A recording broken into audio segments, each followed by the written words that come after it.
Hello, c'est Gabriel de Mantra. Je suis en plein milieu de mon travail là. Donc du coup, je prépare l'album KIC, a priori, il va s'appeler comme ça. Et du coup, voici un peu ma config. Donc là, j'ai ma drum, mon petit écran avec tous les coups que je dois jouer, que j'ai enregistré à la batterie électronique sur la pré-prod. Voilà, ça ressemble à peu près à ça avec tous les projets. Bref. Et du coup, ici, j'ai l'outil idéal. Voilà, du coup, on voit que je suis en train de bosser à 0,91 du tempo.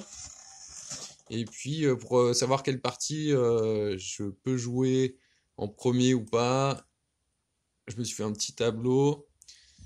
Donc, du coup, c'est que je peux jouer, enfin, que je suis capable de jouer au tempo indiqué. Du coup, là, je me suis fait plusieurs colonnes. Donc, bon, là, c'est le morceau. Donc, le nom du passage en question. La difficulté, je me suis mis une petite note pour avoir un peu un ordre d'idée. Donc 4, c'est vraiment extrêmement dur, ça demande des semaines de travail pour que le cerveau puisse enregistrer des informations, de tout ce qui est polyrythmie, etc. C'est très long pour que le corps apprenne ça. Donc du coup, j'ai mis des notes rouges comme ça. Après, je me suis mis l'apprentissage dans lequel je me trouve. Donc soit je connais par cœur, soit voilà, je suis en phase d'apprentissage. Et ensuite, à droite, le tempo auquel je joue, donc je multiplie simplement le tempo que j'ai montré tout à l'heure. Là, je me mets des petites notes, voilà, par exemple, là, il faut faire la ride main gauche sur le break, ce genre de petites choses, quoi. Voilà, petite référence classique inner pour que je me souvienne un petit peu du riff que c'est, parce que des fois, c'est un peu compliqué vu que les mesures changent de temps en temps. Et puis, ici, j'ai mis, en fait, donc le nombre de jours de travail sur chaque riff. Donc là, on peut voir qu'il y en a qui sont quand même assez violents. Voilà, 16, et je le maîtrise toujours pas, et je suis à 140 du tempo sur 160.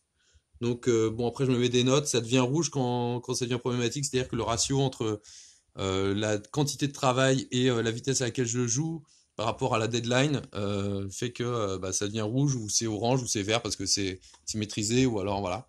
Donc c'est quand c'est parfaitement maîtrisé, donc ça arrive dans cette case-là. Donc on peut voir ici que je suis un peu dans la merde. Voilà, il y a quelques trucs maîtrisés, mais parfaitement, mais sinon on voit que globalement c'est un peu l'hécatombe à certains endroits. Enfin bon, c'est pas maintenant que j'enregistre, hein, évidemment, mais voilà, du coup là on peut voir ici, donc je me fais des petites cases, je mets des petits 1 quand je bosse. Donc le 13 février, on voit que voilà, j'ai bossé que là-dessus.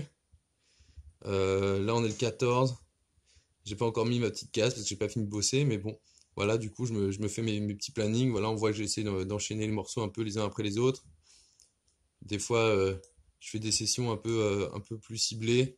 Voilà, ici, là, tac, tac, je bosse des trucs très durs. Là, en l'occurrence, ça doit être un truc dur. Voilà, niveau 4, sur l'échelle de la difficulté.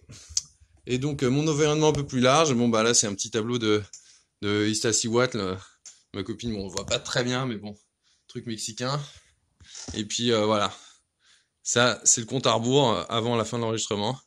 Donc, l'horloge que je passe mon temps à regarder au cours de la journée pour pas bosser trop longtemps. C'est surtout ça, parce qu'en fait, au bout d'un moment, j'ai plus le temps en fait dans une journée, donc faut que je passe de riff en riff pour à peu près faire un tour de tout, quoi. Donc voilà, donc là il est 11h, et du coup dans 5 minutes il sera 18h à peu près. C'est à peu près la notion du temps que j'ai quand je bosse.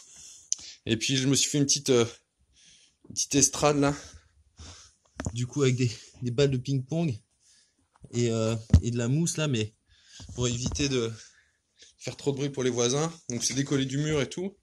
Mais bon, ça fait encore pas mal de bruit. Du coup, je vais aller acheter des petits revêtements à mettre anti-vibration, voilà, sur le délire. Bon, voilà, j'espère que cette petite visite vous a intéressé. Et puis, je vous dis à bientôt. Salut!